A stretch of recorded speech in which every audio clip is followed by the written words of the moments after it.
alive! It's alive! It's alive! It's alive!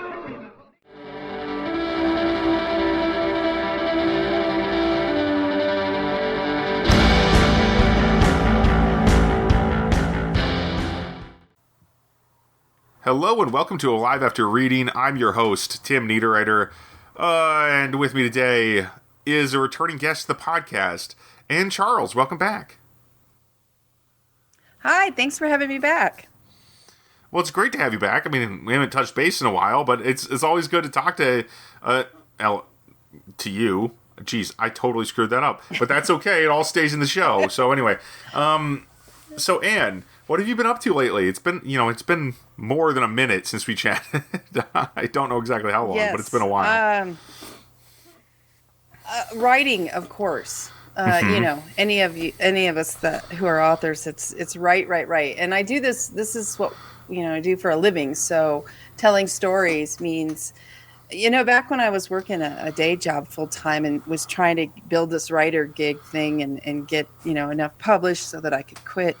It was so exciting and fun to, I'm going to go write the book now. I'm going to go write. It was just this, it was, I don't know. It was totally different than it is now. Mm-hmm. Once you're doing it, once I quit, I remember it was back in 2014 and I wrote another book after, having quit the day job. And I suddenly had this realization of, oh, wow, this is it. This is now what I do. So, this means it's not just a fun little side thing that I get to, sneak in here or write here. This is it. And it has to be done. So it was kind of an overwhelming of, what have I done? Initial feeling. And then, okay, let's just keep going and let's do this. You can always go get a job somewhere if you need to, is what I kind of told myself. But, onward and upward. No, absolutely. It's interesting because that's actually kind of the inverse of the situation I'm encountering now because I'm having to get a job again. Or that second part is what was really just I'm going through that. I had to get a job, and in reality, it's actually my first non-writing job. But I have been ghostwriting and doing fiction for myself for a while now, publishing my own stuff too. But I've never been very successful with my own work. That's basically the problem. So now I'm finally like, I'd better get a day job, and that's where I'm at. So, It's really changed. I mean, I think that the marketing shifts all the time. It used to be every January I'd go, okay, marketing, I have to shift how I'm doing this now because things are changing again. And it would happen like once a year that I had to kind of analyze what's different now and how will I market for this next year. And I did that every January, sit down and go, okay, what am I going to do different? Nowadays, it's more like every few months. Wow. I have to step back and go, we just shifted again. Here we go. I need to start doing this now. So it's really, with technology changing and so much going on, it's been a huge, fast, marketing is so important. You have to constantly be doing it in order to make a living, for me anyway. If there's somebody out there that knows how to sell a lot of stories, whether it's audiobooks, print, or what, without doing all this marketing, please let me know so that I can take a break and just write books. How many books do you release in a year? I guess I don't do a ton because I write these books that are 125 to 130 plus, 1,000 words, and I am not one of those speed writers. It takes me 4 months to write these things and another month to go through the process of getting it out with all the editing. Yeah, that's ringing a bell with what you told me when we chatted originally. Yes. Yeah. So I can't do 2 to 3 a year is good. And I co-write a series. My husband and I co-write a series together now, the Deadwood Undertaker series, and that speeds it up so that it can be more like 3 books a year. Otherwise, 2 and a short story were all I could really pull off. I mean, if I didn't have kids, if I didn't have a spouse, a husband, if I didn't have all the things I like to do with family and friends, and I just sat here at my computer with all my wonderful cats, I think I could write more. I think I could be faster. but I like life and living life. Not that people that do have just pets and sit and write don't have a life. That's just you get different preferences. Yeah. Yeah, I get distracted. Yeah. No, that's totally reasonable. I guess, I mean, like, I should not, I'm not going to call anyone out for being distracted, because I'm the most distracted person, I think, that I know. Not only because I have ADHD, but that's just a mild thing now. I don't have any, I'm properly treated for it. And the issue I have now is that I have basically no habits to get started with writing early. Right. And even though I switched to dictation back in 2019, for the most part, like, I can dictate 6,000 words in an hour, which is 20 or 30 pages, depending on how you count them. I don't do that very often, and that's the basic problem. I need to dictate, because I mean, the summer 2019, I dictated a 120,000 word book in 2 weeks, basically, with 1 week break in the middle. So it's 3 weeks, but so what? That's that's a phenomenal length of book for me. You tell stories with your brain. Your brain to your mouth is really good at that connection. It is now. It was not to begin with. I had to learn that. Yeah. My brain has to work through my fingers. Mm-hmm. I've tried dictation some, and I'm no good. But if my fingers are doing it, it's a real weird thing. Then I can, but it's, I don't know. I'd have to probably retrain my brain. And I've heard that from other authors. You have to sometimes retrain your brain to work more as a storyteller, audible storyteller, versus, on the page type of storyteller. I'm envious of you. Well, I still type plenty. Mostly I've been typing. I mean, because when I type, I'm much more precise.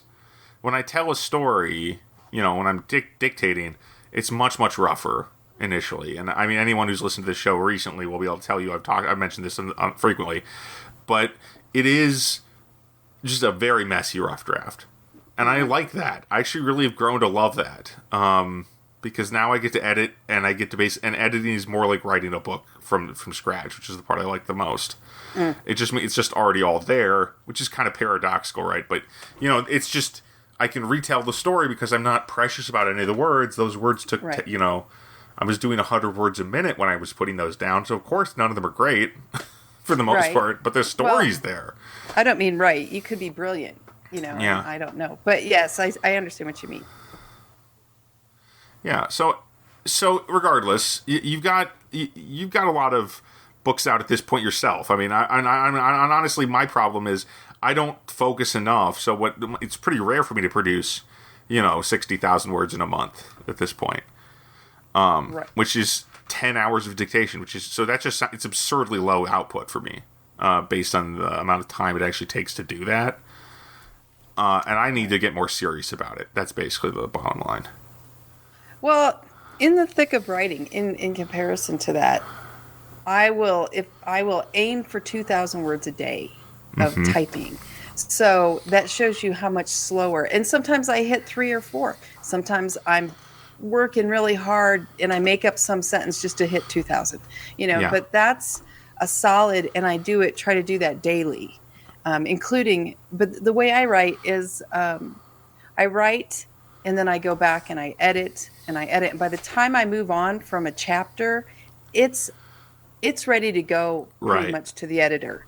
And then I go to the next. And I'll send that chapter to my first draft crew. So chapter by chapter, I clean it up and tell a story. And when I hit the end, it just needs me to go through and make sure I got everything tied up right.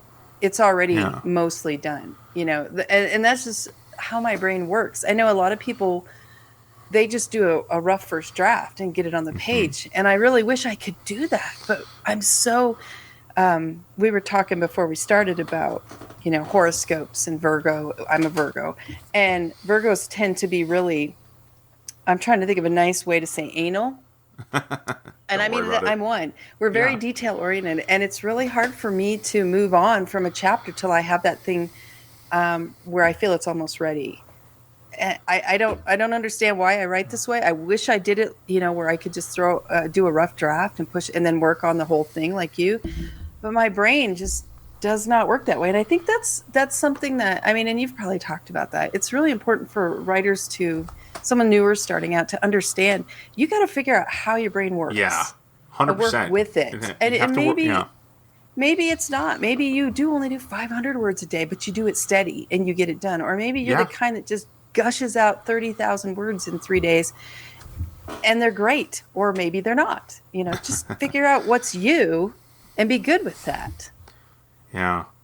I guess one of the challenges I've had personally is that, again, 2019, everything changed for me. It's like I started writing again fresh in July of 2019 because I got a CPAP machine in June for the first time. And so I had for my first good sleep in 10 years, probably. Wow.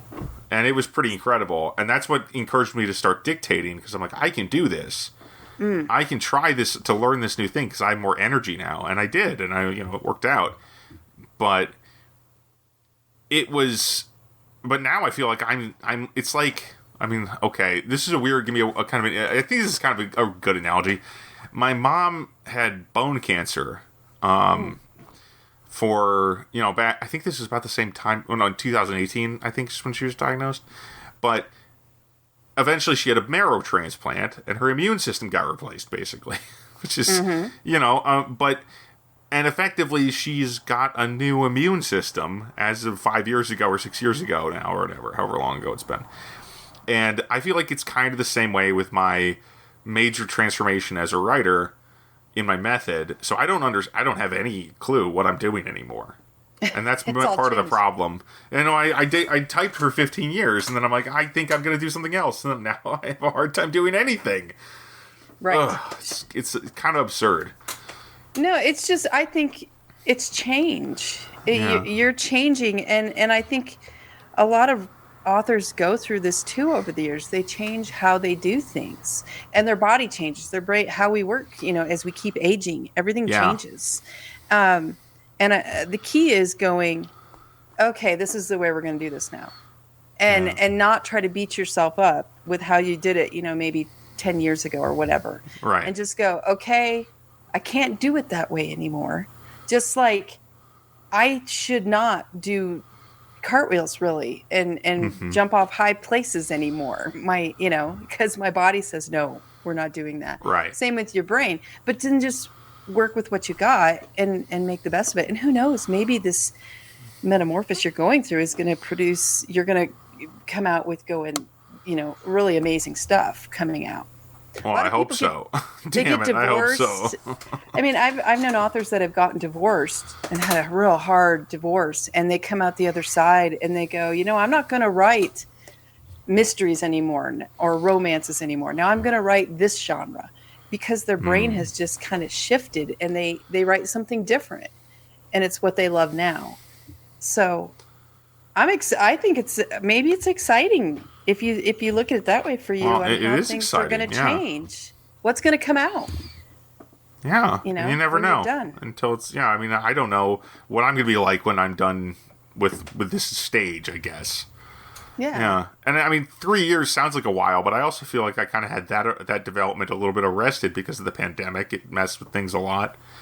It was hard. I mean, I write a lot of humor, and I kept going. And then all of a sudden, at the end of last year, I kind of hit a wall where it was like, I'm not finding the humor to write right now. I don't feel it. Plus my parents are aging. That's really hard. It's I knew it was going to be hard. People talk about the sandwich years when your kids are getting older, and then they need you, but then your parents are older and they need you, and the stress. And I always feel bad. I always go, gosh, I should have been nicer to so-and-so when he or she was going through the sandwich years. Or I should have been nicer when they were going through, like some woman going through menopause and hot flashes. Why was I was picking on them, and what a jerk I was, because this is horrible, that kind of a thing. I used to make fun of my dad for being bald, and now I look exactly like him, just a little bit bigger. I know. So now you go, gosh, I wasn't real, butthead about that or something. I don't know.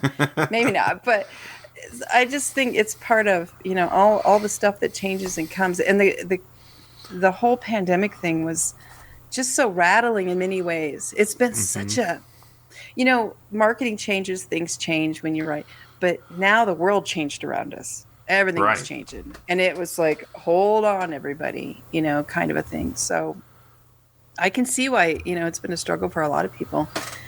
And I had that until it was like November. I put out Jackrabbit Jingle Balls. It was a funny Christmas novella for my Jackrabbit series.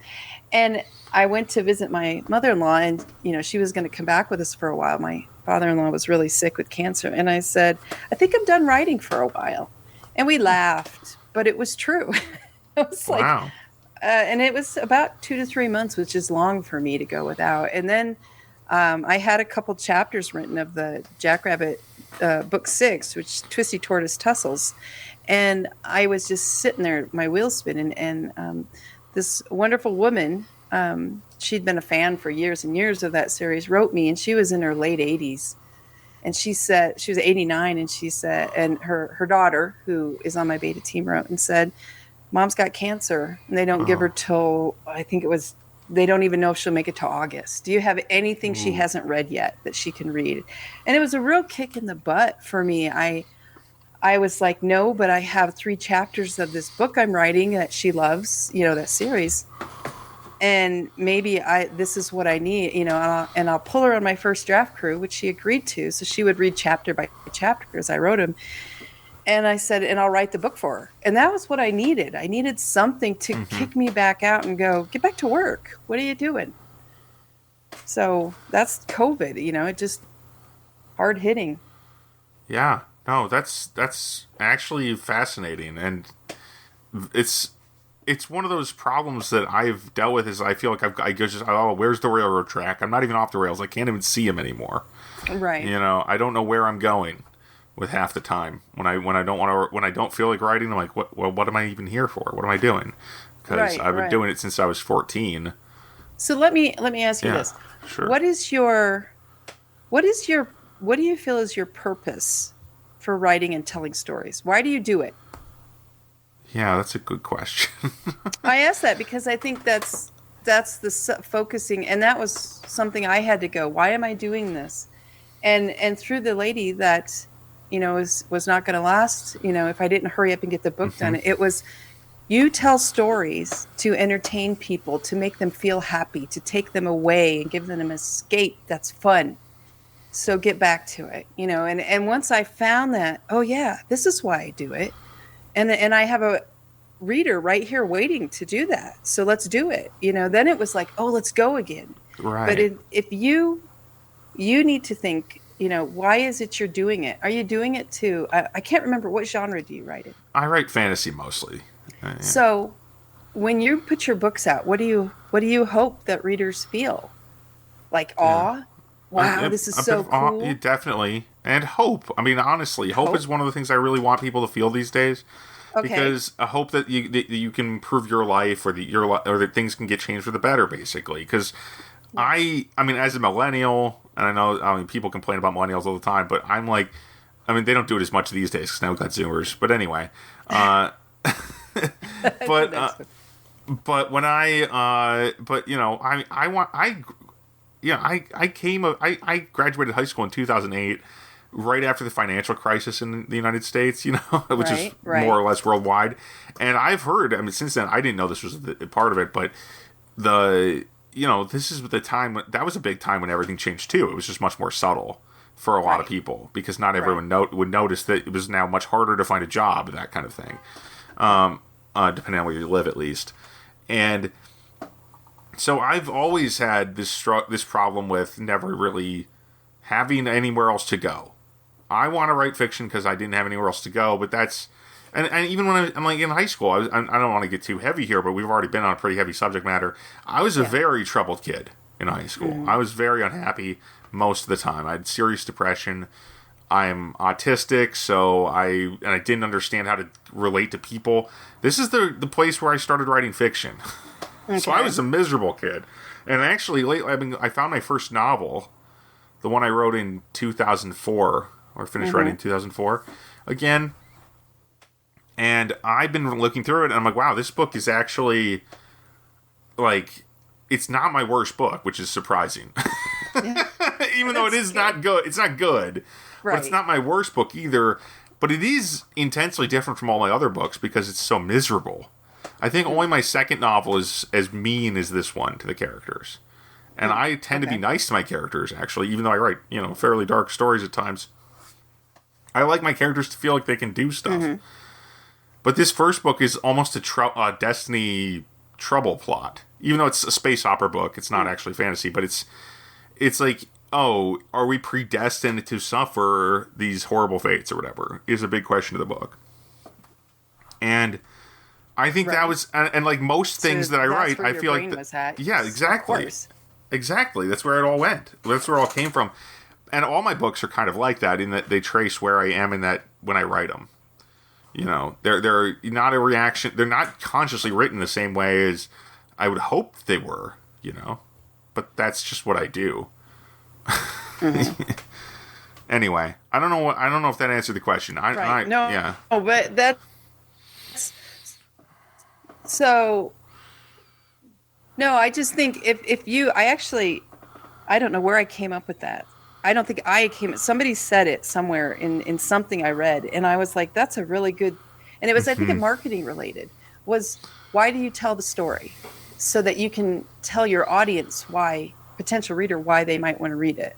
What is your purpose behind this? So it made me stop and think of, oh yeah, this is why I'm doing this. Yeah. And I need to keep doing it because like you, wanting to give hope. I want hope for people. I want people to laugh because I'm a Gen Xer. Okay. So, we had all kinds of crazy stuff going on as a kid. And we just stayed home, watched TV, ate Pop-Tarts, learned to adapt. I was born when there were gas lines and all that going on, all the crazy stuff, it was dark and there was, there's always negativity, of course. Yeah. But it was that. And my parents divorced when I was 3 and it was 3.5. And it was not a happy, smooth divorce. So it was a big thing. So I came out of that and I see it as I learned to turn to laughter to handle that. And so that's the reason I do write books, is to give people something to laugh about, whether their life is going well or if it's in the crapper.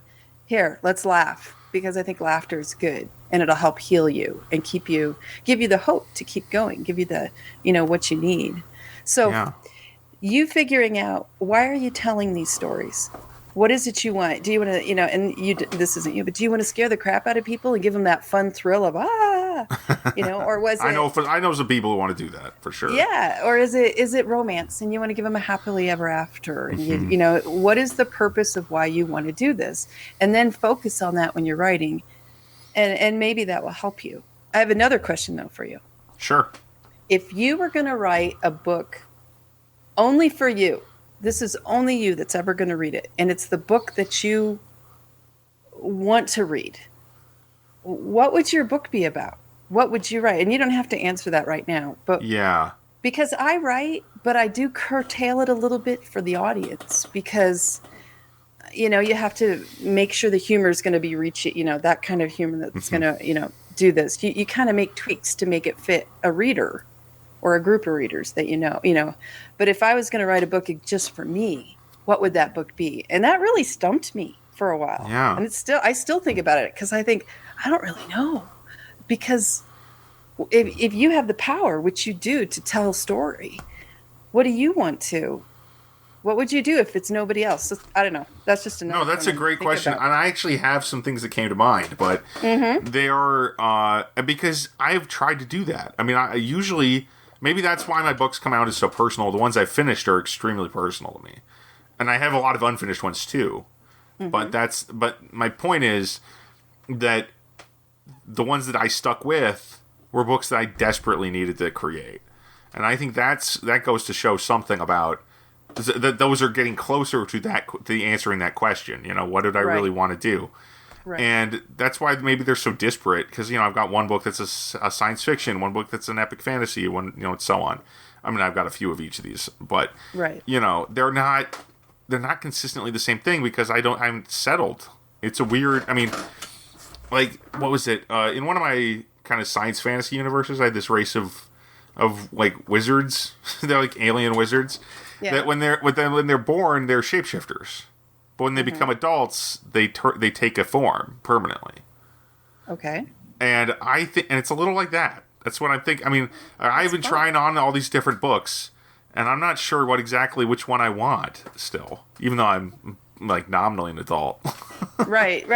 No, but I think it's wonderful that you're trying all these different things, because I think I know the whole, we got to find your voice. You know, we hear that a lot as authors, and what does that even mean? You know, it's like, what does that mean to me as I'm, and if you said to me, what is your voice? And I would say, I don't know. Still, it's got humor in it. Likewise. You know, but maybe if you start, take off the idea of, I have to write it this way, I have to do this, I have to be consistent this way, or I have to do this, and just keep letting it come out. Yeah. You know, and see what, and that's part of the therapy, I think, of, you know, getting through things in life for authors. That creativity and putting the words on the page is helps you relax, helps you de-stress. And then also giving yourself the room to go, okay, here's what's going to come out. You know, right. when I was first trying to get into, I mean, I was writing stories. I kept trying to write the synopsis, write the query letter, get into, you know, this publishing house, and I have to look at what their template, what they want, and do it their way. And man, I hit wall after wall, and I was so discouraged because I kept writing this mixed genre stories, a little bit of mystery, a little bit of romance, humor, you know, some supernatural, and I would get rejection letters that would say basically, could you pick a genre and stop doing this mixed madness?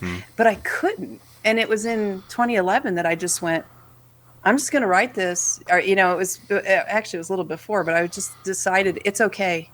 I'm going to write what I write. And there's an audience out there that likes these kind of stories. And thankfully, you know, we had Amazon, we could put stuff out there on, you know, and I did. There's a lot of people that like this mixed up, you know, type of thing. They don't want a pure, you know, like hard crime novel. You know, they don't want that just pure genre. They like the mix. So just letting it all come out and then building from that. You got to be happy first, I think, before the story can be really everything. Can come to life fully. If the author's not happy and not 100% there, then there's a problem on the page. I don't know. I'm just rattling now. That's the truth, though. I think you really hit on that. You know, if you're not happy writing the book, and I know people who have, you know, there's authors out there who will say, you know, you can't tell your readers can't tell the difference between the stuff you didn't want to write and the stuff you did write that you loved writing. Right. And I don't think that's true. I've experienced, at least not with my work, when I don't want to write a book, I've released books I didn't want to write, whole books. Yeah. And they weren't good. They're not on the end market now. Let me put it that way. They were awful for the most part, or they needed a lot of changes to make them fit with what I would want. Right. And what I wanted and what I would want was usually, you know, now they get right. And I mean, like with this Kindle Vella thing, I'm not sure. Like, I had a concept that I released a book for. It was my first ever novel back in 2016, my first released novel. Mm-hmm. And I re-released that. I rewrote that concept, and I started, and it's the same basic story as my 2016 novel that flopped and was awful. Even I don't like it. But people liked it on Kindle Vella. Like, that was the best response I got on that serial platform. And then I just kind of dropped off finishing it because it's an older idea. It's not really my thing anymore.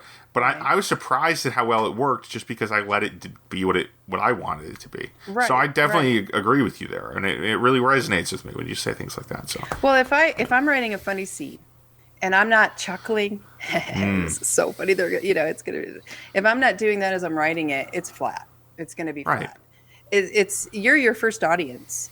So if you're not into the action scene you're writing, if you're not laughing at what you're doing, if you're writing a romance scene like a romance writer and you're not falling in love with the characters or the hero or the hero, whatever, then I think it shows.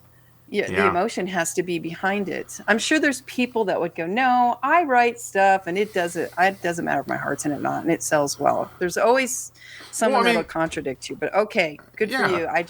Not me. Yeah, like Brandon Sanderson's one of those guys, I think. But he's one of the biggest fantasy authors in the world right now. Right. And he's extremely successful, but I mean, and I like his book. I think his books are technically very good too, and they're very well produced. They are missing something for me these days, but most people don't see that. Most of his he has tons of fans who are like, and having met the guy and having listened to some of his lectures and stuff, I would say he's almost emotional, and so it's hard. And so I don't know what his sense of taste is like, but I think he does almost all of that analytically. And some people are like that. Right. That's all I'm trying to say. Is that Right. I'm not like that, and I can't write that way, not effectively anyway. Yeah, me too. If my heart's not in it, then it's just not, and it's crap coming out, and I'm frustrated when it's coming out, and I walk away, and I will say so many times to my husband or my mom, if I'm talking to her, she'll say, how's it going? And I'll say, it's crap. I don't even know why I think I can be a writer anymore. This stuff is just total crap. And she'll laugh. She'll go, you always say that at the beginning of a book, or you always say that during part of it, but it's fine. Just go back later, and same with my husband. He'll be like, do you know how many times you've said this after chapter 1 of a story? It's like, well, it feels like crap right now. And I don't know how I wrote any of those other books because this is just blah. But, then it comes around. Then you get into it. And then, here it is. Yeah. And you've got this great story again. Yeah. We're running a little over time, but actually, I kind of thought I had it. I mean, this is not maybe a strict answer to that question of what I wanted to write, what I would write if I'm not get. But I did kind of run into that a little bit just recently. To another potential answer to that question, and it is this weird story that I released on Kindle again because I can, as I write it, just to make a little extra change.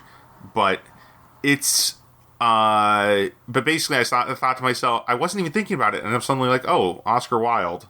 That's a fun character from history because I was an English major and I read some Oscar Wilde stuff. I saw some of the plays and so on, and I really think he's hilarious. He's a funny author. Even today, his work's still pretty funny, which is pretty incredible. 100 years later, I mean, I don't find. Anyway, never mind. But he also was exiled. He was exiled from England, right? Mm-hmm. And he died in France. About 1900.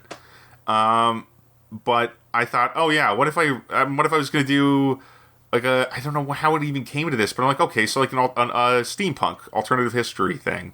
Mm-hmm. But wherein all cities on the Earth and some alien cities are all joined by portals. Yeah. So then now you can travel instantaneously between these cities. Every major city on the Earth is now basically one giant city. And now my main character, my first person narrator, is Oscar Wilde's bodyguard when Oscar Wilde is exiled from London. Yeah. And it's just like, I don't know why that happened. I don't know where any of that came from. I mean, the portal thing I've been kicking around for a while, but that's just my fantasy element. But I don't know where any of the other stuff comes from. I need to examine that. Is my point. No, I think you need to just let yourself write it. Start plotting and let yourself write it and see what comes out. See what's down in there. Because you came up with this. Your brain was. I guess you're right. I must have been thinking about it. Yeah. Yeah, it's somewhere. So let it come out and see. I mean, that's a lot of times when I'm plotting it. I don't plot real well. I plot high level, and then I like to leave room as I write the story for ideas to come. Because time and again, by the first turning point of a outline for me, I'm off. I'm on a different direction I didn't see coming because I opened the door. And then went forth, I think of the left brain kind of plots, but then the right brain comes in and goes, what are you doing? Yeah. I'm not doing that. All those plans you came up with, they're being goofy again. Yeah. You're as silly as I am, and I'm the one that's supposed to be funny. I know. Yeah. Exactly. So, I think you should explore that. Let yourself, don't let yourself do it without chastising yourself or anything like that. Just let yourself freely do it and see what comes out. Because maybe you're shifting, and this is what your next, decade of writing is going to go in that direction. Yeah. that's completely possible, I guess. I mean, who knows? Or maybe it's going to be a dalliance and I'll go back. Who knows? And maybe you'll go back. Yeah, you just need to get it out of your system. I don't know. Yeah. But well, Ann Charles, it's been an awesome episode. Thank you so much for coming on here and talking for overtime. Yeah, minutes even. It's been great. Yeah. Thanks for having me. It's fun. It's always fun just to bat around all this kind of stuff. You know. Absolutely. I really appreciate it. I feel like I've grown a little bit, or at least I'm on a different. I'm more aware of the route I'm on now, it's been very helpful for me. Hopefully, it'll be helpful to some listeners as well. Yep. Because, doing my therapy on the podcast is, well, it happens sometimes. It's unavoidable. Today was one of those days. I appreciate your help. Well, we're authors. And in many people's minds, we're kind of a little crazy because we are authors and the things that we come up with out of the blue. So we need therapy, right? Each other. And nobody understands like another author what you're going through. So, yeah, I hope other listeners, if they're struggling, can take some of this and apply it to themselves and not kick themselves around so much. Yeah. I would just say one last thing for just along those same lines, though, is to be honest with yourself. It's a great virtue. If you're, I mean, you can't, the reason I can write a book I don't even like when I'm done with it. Sometimes a book that's 100,000 words long takes 6 months to write. And at the end, I'm like, this is the worst thing I've ever written. It's because I wasn't honest with the fact that I didn't like it when I was writing it. That's true. You're and right, so, if you're honest with yourself, you won't ever come to that point. I think you'll know, as long as you let yourself act on your feelings. Yeah. I mean, you can be honest and say, no, I hate this book, but I'm still going to write it. I mean, that's another way to be honest with yourself, but I wouldn't recommend it personally. It's really hard. Talk about tough writing. That's where it gets really hard. So, Ann, where can people find your work? Easiest place is just my website. It's anncharles.com. And there's no E. It's just anncharles.com. And you can go on there and see all the different books I have and have links to different, retailers, as well as in the blog. I'm not a blogger, but I do put like my newsletters and any interviews, when I do each different podcasts and stuff, I'll put them out there so you can find more interviews to watch. I always tell people, if you're mowing the lawn or you got to do some horrible task and you really want something to distract you, just, put me on and I'll just talk away to you, blah, blah, blah, blah, blah. The different wonderful interviews that, the hosts do, but I will just chatter. So my website's the best place, but I'm on social media all over the place. So you can find me out there too. All right. Thanks so much, Ann. And as for this podcast, you can find us at mentalcellularpublications.com. You can find my books on amazon.com. Thanks for listening, everyone. I'm sorry for a heavy episode, but I'm not really sorry. That's just something I say when I want to disarm people. So let's just stay honest here and have a good one. Talk to you next time. Bye-bye.